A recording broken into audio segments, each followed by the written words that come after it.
I'm curious about God. I'm curious about his life. I'm curious about God's existence. What's that like to be God?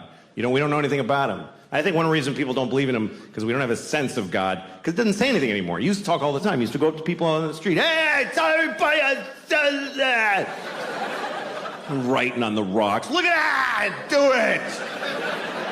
And it was confused. Everybody's like, oh, okay, trying to figure it out. And then for 2,000 years, he just, nothing, says nothing.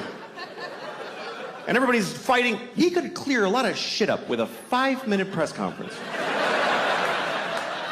If God spoke for 5 minutes, he'd solve a lot of problems. He'd just show up, all right, everybody, yeah, I'm the Lord, okay. Real quick. First of all, Mormons just no.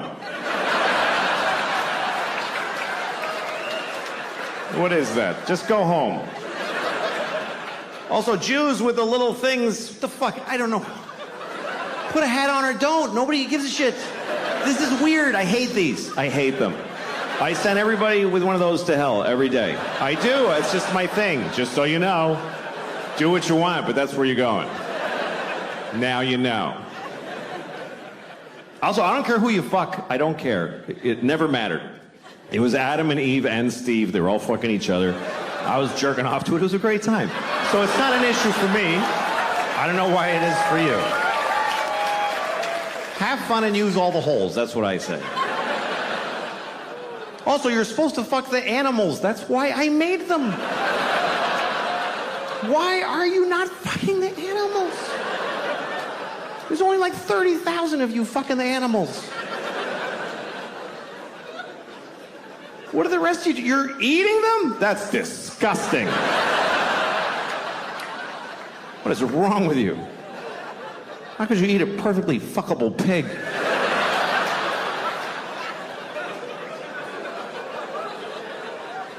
Saith the Lord.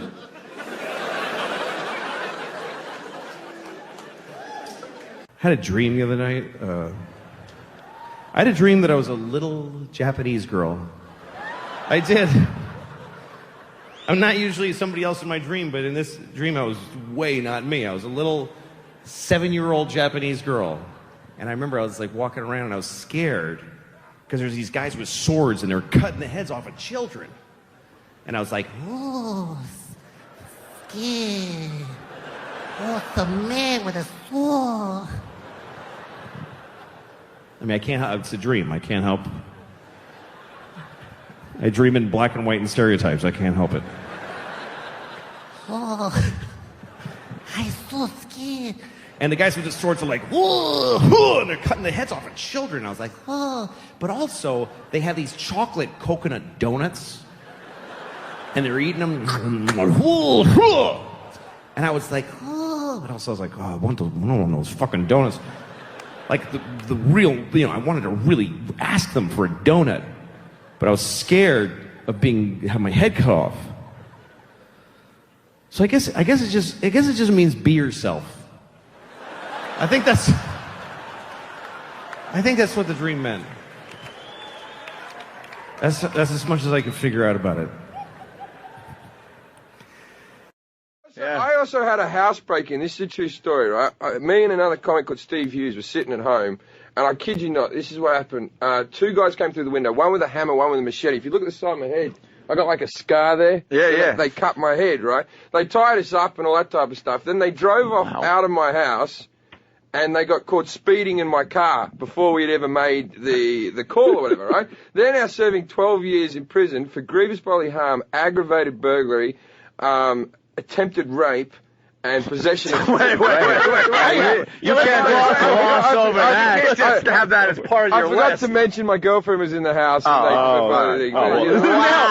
I can't say the N-word on radio, I thought I couldn't get away with getting into graphic details about that. Listen to us, it's like, oh, it's your girlfriend. All right, that's not interesting. That's not interesting. We thought you got raped. His roommate or something. Why attempted? Was he nervous or what? No, because they left before and they held the knife to her throat, and the cops just want to put it... They also got him for possession of drugs, right? Which was brilliant because they were my drugs, right? They stole your drugs. They stole like a little bag of weed and a gram of coke that my flatmate had, right? And the cops are questioning us, and they go, Mr. Jeffries, one last thing. Do you know anything about those drugs? Oh, yeah, you're going to admit to that in a second. And I went, no, I don't know anything about them. And the cop goes, funny, your fingerprints are all over them. And I went, they made me touch it. That's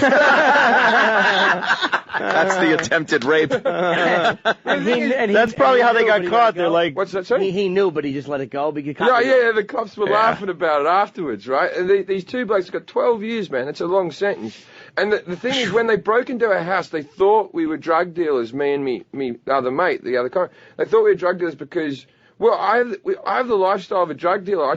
I never seem to go to work. I drive a nice car. If someone knocks on the door at 3 PM, I'll answer in my underwear, eating a bowl of cereal. That's drug you know what I mean? That's drug dealer behaviour, right? Or comedian. Comedian. And they just assume, and they came in. And when they were tying me up, I thought they were going to tie everyone else up in the house, right? So I acted like they were doing it a bit tight on my wrist so that when everyone else was tied up, I could break free and do some of my ninja moves, right? But that turned out they only tied me up and kept me hostage. When they got pulled over, that's probably how they got caught, was the drugs, because they got pulled over and it's just speeding. It's just, okay, and then we're going to search the car. Oh, there's drugs here. Those aren't mine. Whose are they? They belong to the guy who I just tied up and tried to rape his girlfriend. Oops. Yeah, they went for a big high-speed chase. There's at one stage during the break, I can speak about this now, the court case over, right? One stage during the case, right, I'm on the ground tied up and my head's been cut, and my other flatmate's laying on the ground, my girlfriend's laying under the duvet in the bed. The nicer one out of the two blokes, right, good guy, right, he walks over to like the chest of drawers, and I've got like pictures of my nephews and nieces, and he picks up one of the pictures, he goes, either you guys got kids, right? And my best mate, he doesn't have a kid, goes, 5-year-old boy. And I thought, I'm laying on the ground bleeding. They're going to kill me now. I'm the one they're going to kill. Yeah, because he's got kids. No, it's my kid. My kid. Lying. Yeah, so I went, 4-year-old girl, and then we tried to trump each other, right? And I swear to God, I'm pregnant. Yeah, my mate goes, my one's retarded. No way. I kid you not. And the guys with the machete going, Why did he cut your head? How did that happen? What happened was, I've also got a scar on top of my finger. And there was one guy who was really sadistic with a machete. It was like a sugar cane cutting one, like a big curved sort of 2 foot 2 inch thing. And they tied me up head to feet. And then my mate sort of made a bit of a sort of a lunge at him, trying to fucking, sorry, trying to fix. My mate made a bit of a lunge at him, trying to fix all the problem and all that type of stuff. So the guy said, "Don't do that again," and sliced the side of my head, right? And then blood was pumping out of my head just into like a puddle in front of me, and I'm tied up. And you think you'd be really nervous, but under that much pressure, the human brain just leaves. Like literally, my head was just going, da, da, da, da. Right? I was like, nothing had happened at all. My girlfriend's crying under the thing, and then he tied me up with the power cord from my girlfriend's hair straighteners. And then when they cut me free, she didn't cry when they said they were going to rape her, right? But when she saw that power cord was cut, she was upset. She was like, you can only get this brand in America. I had to order away for these. I swear to God this story is true. I'm not making this up. So how they said they were going to rape her and they just left? They were doing it more to taunt us why they were in the house. I don't think they ever really were, but the cops just want to slap as much on them. Wow. They should. Good. Good. Machete. Good. So you need guns in... You need guns in your house. Yeah. Ant's a big fan of them. The thing is, the first thing I knew, I'm sitting in my living room chair, and then the guy comes through the window on the second story. And no alarm? No, well, the second story was open. We were in the house. No alarm? Yeah, but you don't have an alarm on while you're walking through your house. Of course you do. Oh, well, I didn't. No guns? Right, no guns. Everywhere? No. So the guy put the machete. I was just sitting around in my underwear. He's there with the knife to me throat going, get me your car keys, get me your car keys. And I'm like, look, man, every morning it takes me a little while to find them. Like, you know, when there's a machete to my throat. Let me rummage for a moment. Yeah, when my grandparents lived in Mexico City. I mean, what am I capable of? I'd like to think that I'm a nice person, but I don't know, man. A lot of it is context. There's a lot of things I wonder if the world was different. Like if murder was legal, I might have killed a few people. I don't know. I'd love to think, I would never do that. But we really need the law against murder. For one simple reason. The law against murder is the number one thing preventing murder. We'd like to think it's because, I would never do that. No, it's because it really sucks getting caught murdering. A lot. If murder was legal, or just a misdemeanor, like you get a thing in the mail, shit, they had a camera there.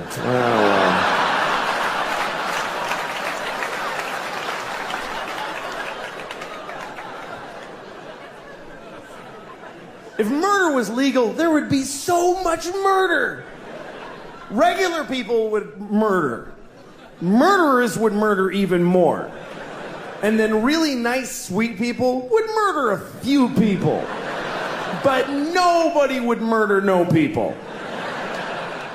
You wouldn't trust somebody who didn't murder. If murder was legal, you wouldn't like them. I never killed anybody. Okay, nice meeting you. Ugh. What a creep. I mean, not even a hooker. Live a life. What's wrong with that guy? He's like a Mormon or some shit. I hate those guys. I think he's nice. Shut up, Janet. It would just... If murder was legal, there would be a lot of murder. Children would behave very differently. Because mostly parents would be murdering their own kids. That's mostly what would happen if murder was legal.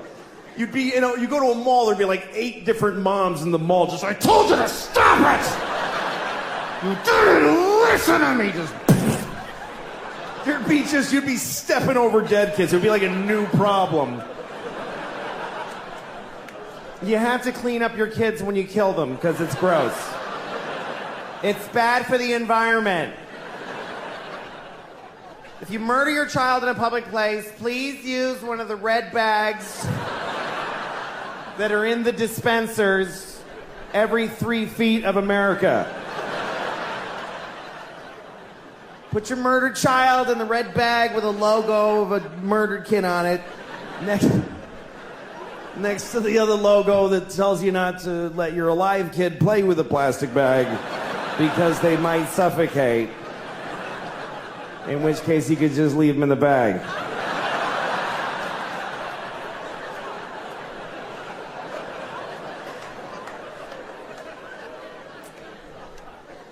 That is a whole bunch of horrible thoughts right in a row. Right in a row. That is a compressed area of bad thought.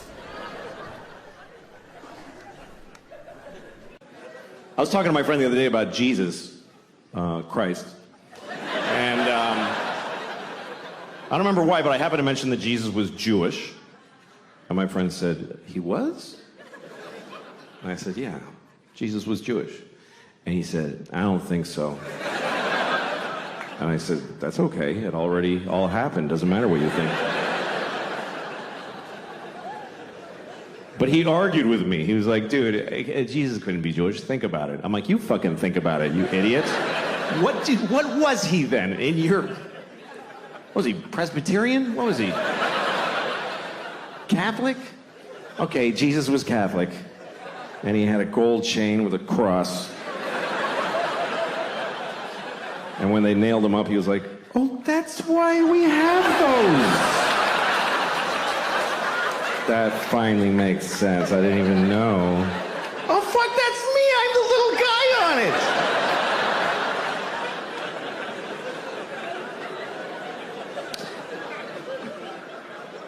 Every religion has a strange story or a rule that doesn't make sense to me.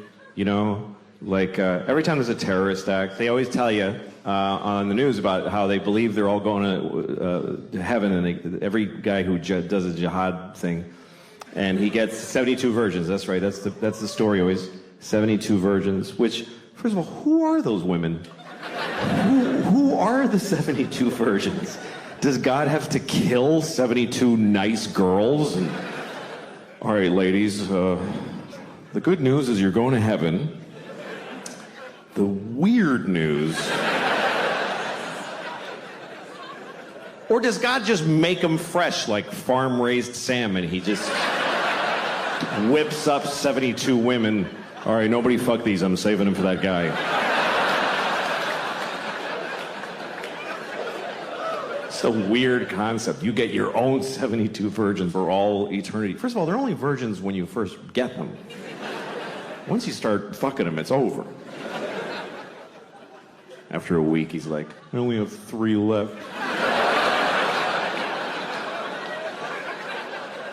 And 69 whores. That has to be one of the more confusing moments in God's life, when he's handing off 72 virgins to some guy who just blew up a bus in Tel Aviv. And he's like, all right, what the fuck am I doing? I don't even know anymore. I need a drink. My wife and I, we've been married for about 9 years now, so we're almost done. And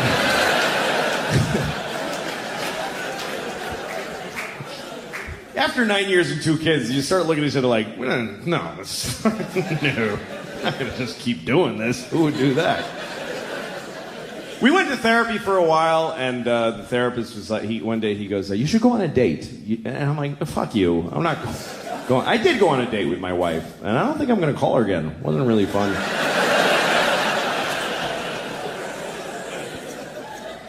Some things do get easier as you've been married for a while. You start to understand each other better, and you start looking at yourself more. You spend a lot of your marriage looking at the other person and trying to change them or figure them out. Then you start realizing what you're bringing to the table, and you blame them less for shit, you know? Like, my wife will never fuck me again. I know that now. But I just feel differently about it. I used to get mad. I used to be like, she hasn't fucked me in months. How could she do that to me? Now I look at myself, and I'm like, how did she fuck me for years? She fucked me for years. She couldn't possibly have enjoyed most of those fucks. Which means she took about 500 for the team. You gotta respect that shit. I think it's hard for women to have sex if they don't feel like it. It's not a skill they have generally. Men have it, that's just different. We have different sexual skills. Men can fuck whatever, we don't care. We'll fuck you if we don't like you, everybody knows that. But we'll fuck you even if we don't feel like fucking you. Even if we're not hard. Like, I'll fuck you, give me a second, I'll find a way. We don't care. We'll fuck things. We'll fuck a rusty keyhole nailed to a donkey's ass. We don't give a shit. We are jizz on demand. We just we don't care. Women have another skill, which is that they can decide whether or not to have sex with their minds, which is amazing to me. A woman can decide not to fuck in the middle of fucking. That is so weird to me, that they can just stop because of some other shit that distracted them. If I'm fucking you, you could show me a picture of you cutting my mom's head off. And I'll be like, whoa.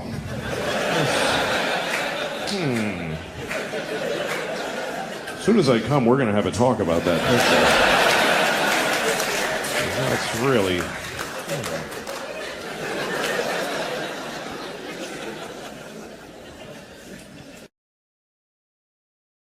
The tweets about Louis. Yes. That was Who? Louis Katz? Can you? I literally didn't know about it until the next day because I've taken Twitter off my phone, and I saw too. one. Have you? Were you getting flack for that, or can you walk us through like just what happened there with your thinking? Was it? Well, I think we all want Louis to talk about what he's going through in a way that is, inward searching, lets us know what he makes of it all, because there's so much to say about it.